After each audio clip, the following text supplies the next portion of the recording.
Bonjour et bienvenue à ce nouveau cours sur le module CSS.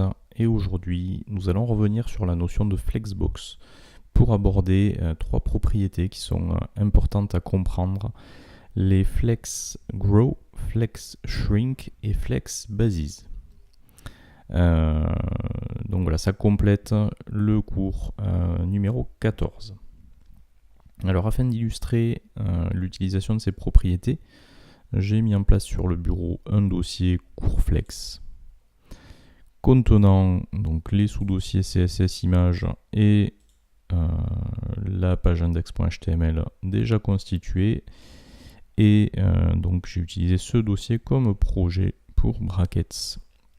Et voilà ce que donne le contenu de la page HTML. Donc tout simplement, j'ai mis en place une section qui servira à mettre en colonne trois articles. Donc j'ai appliqué une classe à ma section de manière à pouvoir la travailler en CSS, la cibler. Et j'ai appliqué donc la classe itemFlex commune aux trois articles. Puis individuellement, je leur ai appliqué une classe spécifique si je souhaite les cibler individuellement. Donc voilà, l'objectif est de mettre en colonne tout simplement ces trois articles. Donc ça, c'est le rôle de la section. Et ensuite, on manipulera les propriétés citées tout à l'heure. Alors, au niveau du CSS, première étape, donc retirer les marges internes et externes pour tous les éléments. Et je vais maintenant paramétrer le conteneur flex pour créer la mise en colonne.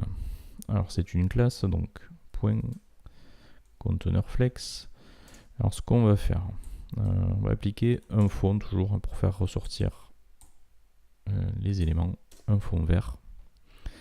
On va mettre une largeur de 80% de l'élément parent, c'est-à-dire du body.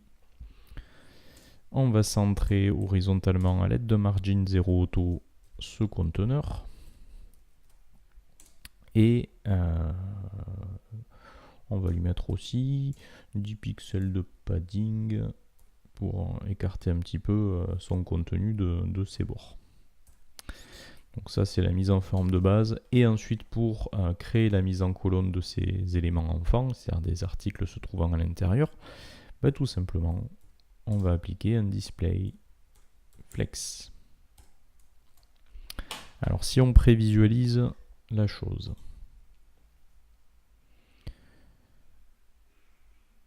voilà, on se retrouve bien avec notre conteneur en vert, 80%, c'est-à-dire qu'on a une taille qui est relative. Et donc le conteneur centré sur la page. Et à l'intérieur, on retrouve bien 1, 2, 3, correspondant tout simplement au contenu ici des articles, qui sont côte à côte. Donc c'est que le display flex d'ores et déjà a fonctionné. Alors ce qu'on va faire par contre, c'est mettre en forme ces articles pour qu'ils ressortent un petit peu plus. Et donc travailler la notion de grow, shrink et basis. Alors, pour leur appliquer une mise en forme commune à ces articles, je vais me baser sur la classe commune qui leur est appliquée. Donc, point itemFlex, mais j'aurais pu très bien cibler tout simplement article, sans point, je cible la balise article, ça aurait fonctionné aussi dans ce cas de figure. Donc, on va leur mettre un fond orange. On va aussi leur appliquer 10 pixels de padding pour tout simplement que le contenu ne soit pas collé au bord des articles. Et puis on va leur mettre aussi une bordure solide de 5 pixels, donc qui va s'appliquer de chaque côté, et qui sera rouge. Voilà. Donc si on fait ça, normalement, on y verra un petit peu plus clair. Et effectivement, on a bien les articles côte à côte. Alors, je vais attaquer par la propriété donc nouvelle, flex basis. Alors le flex basis, c'est la taille de base des éléments qui sont donc les items flex, qui sont en colonne. Donc en gros, si je veux que de base mes éléments fassent 200 pixels, je remets un flex basis de 200 px. Donc résultat, ils font de base 200 pixels. c'est le flex basis. Alors vous voyez que si je réduis mon conteneur, vous voyez que les éléments se réduisent eux aussi. Donc cet aspect réduction est appliqué de base, hein, mais c'est en réalité la propriété flex-shrink qui permet de gérer cet aspect-là. Donc de base, voilà, la valeur est 1, c'est-à-dire le flex shrink est activé, le mode réduction est activé, ce qui fait que les boîtes se réduisent en taille par rapport à leur flex basis d'origine s'il y a nécessité de le faire. Si vous mettez cette propriété flex shrink à 0, ça veut dire que vous désactivez le flex shrink. En gros, les éléments, vous voyez qu'ils ne vont plus se réduire pour s'adapter à leur conteneur. Donc du coup, il y a le phénomène de débordement qui apparaît. D'accord ? Donc, par défaut de base, on est sur du flex shrink de 1. Alors on verra tout à l'heure qu'on peut mettre d'autres valeurs, on peut mettre du 2, 3, 4, etc. Alors, on ne peut pas mettre de valeurs négatives, on ne peut mettre que des valeurs positives, mais on verra l'incidence que ça a. Et ce n'est pas tout. Vous avez également donc la propriété flex-grow. Alors grow qui signifie en anglais littéralement grandir. Qui de base, cette propriété est à 0. C'est-à-dire que de base, on n'autorise pas les items flex, donc les articles, à s'agrandir. Donc ils restent à leur taille de base définie ou leur flex basis définie. Alors si par contre vous changez le 0 en 1, à ce moment-là, vous autorisez l'agrandissement de ces éléments. Et résultat, vous voyez que si on agrandit le conteneur, les boîtes s'agrandissent, les articles s'agrandissent eux aussi, pour toujours occuper tout l'espace disponible dans le conteneur. Encore une fois, si on met sa valeur à 0, qui est sa valeur par défaut, vous voyez qu'il n'y a pas d'agrandissement. On peut agrandir le conteneur, les éléments restent à leur flex basis défini à 200 pixels. Et par contre, la réduction se fait puisque le flex shrink est à 1. Alors, je vais repasser le flex grow à 1. Hop. Il faut savoir que ces trois propriétés-là, on peut très bien les cumuler dans une propriété plus globale, qui est la propriété flex. Mais à ce moment-là, il faut respecter un certain ordre. C'est-à-dire que la première valeur que vous allez saisir, c'est le flex grow. Donc je mets 1 puisque mon flex grow était défini à 1. Un espace pour passer à la deuxième propriété qui est le flex shrink, c'est-à-dire l'aspect réduction, que j'ai aussi à 1. Et un espace pour passer à la troisième valeur, la troisième propriété qui sera le basis, c'est-à-dire 200 px en ce qui me concerne. Donc ce que j'ai écrit ici, tout simplement est la même chose que ce qui avait été écrit au-dessus et mis en commentaire. Donc c'est plus tout simplement simple, clair, peut-être pas plus clair, mais en tout cas ça économise 2 lignes de code. Donc le flex grow, le flex shrink et le flex basis. Et effectivement, si on regarde la prévisualisation, ça fonctionne de la même manière. Donc voilà pour ce qui est de l'utilisation de base du flex grow, flex shrink et flex basis.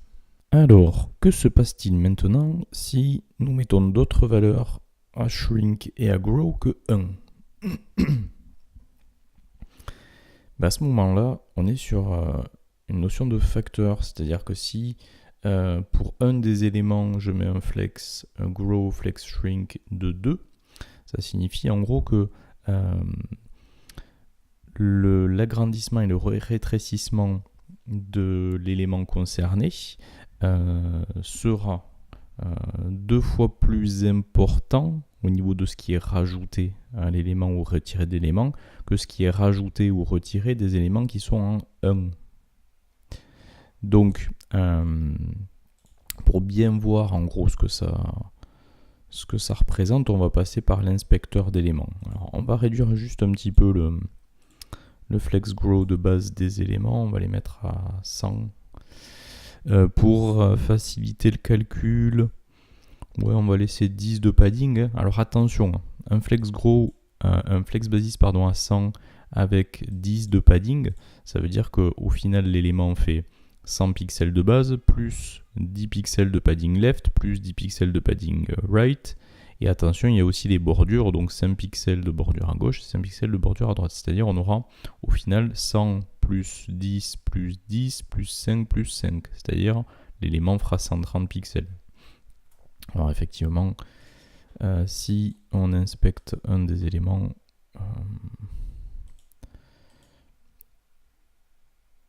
alors oui, je suis sur un agrandissement, donc je vais remettre à 0 le flex grow pour vous montrer. Donc on est bien sur des éléments qui font alors là 129,94 pixels. Ouais, on est sur de l'interprétation du navigateur, mais bon, on est bien sur 130 pixels. Donc attention, effectivement, ces éléments-là se rajoutent au basis.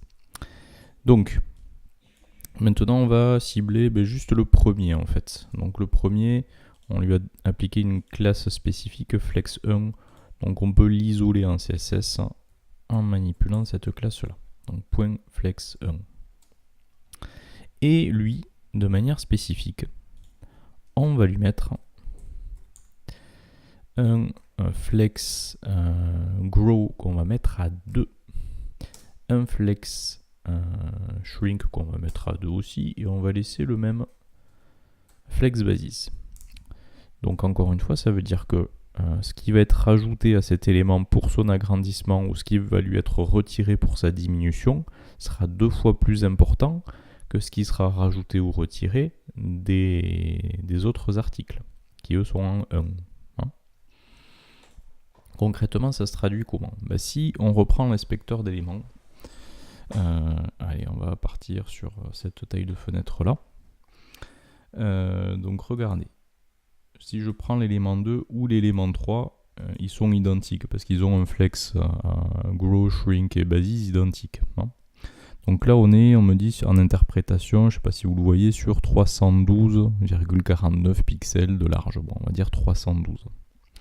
Donc si je sors ma calculatrice, calque, 312 c'est la largeur donc de cet élément après application du flex grow, donc après rajout d'espace pour que ça comble toute la largeur dans le conteneur.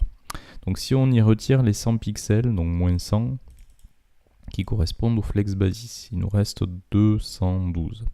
Si on retire de ça les 10 pixels de padding à gauche, les 10 pixels à droite, plus les 5 de bordure à gauche et 5 à droite, il faut qu'on retire 30 pixels, donc ça veut dire qu'on a 182 pixels qui ont été rajoutés à cette boîte-là de manière à ce qu'elle puisse s'agrandir.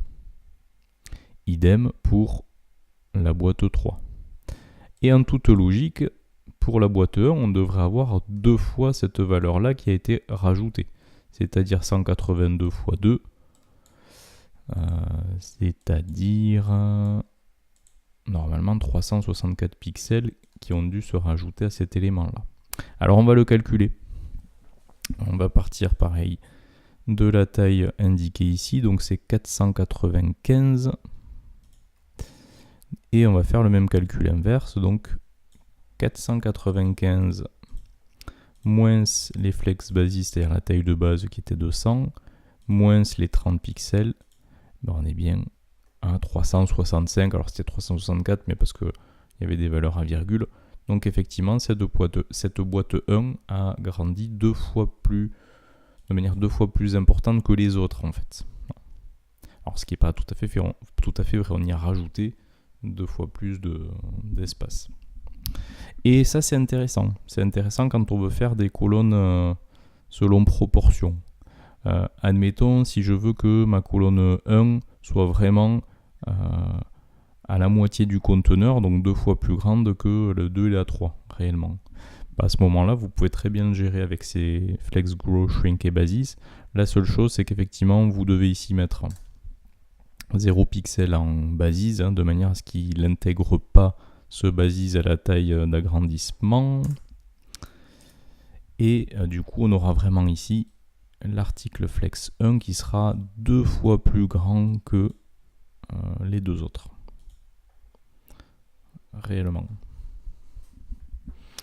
Donc voilà, c'est assez intéressant à utiliser pour ce cas de figure. Donc si vous voulez par exemple que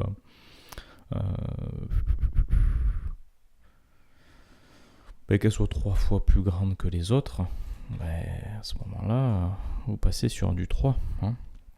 Et tant qu'à faire, vous faites la même chose pour la réduction de manière à ce que ça soit équilibré. Donc on aura le Flex 1 qui sera 3 fois plus grand en taille que les deux autres articles. Voilà. Et ça de manière proportionnelle à la taille effectivement du conteneur, puisque on agit sur du grow et du shrink. Donc aussi bien pour l'agrandissement que pour la réduction. Donc voilà qui conclut ce complément sur les Flexbox. Et on se retrouve très bientôt pour la suite des tutos.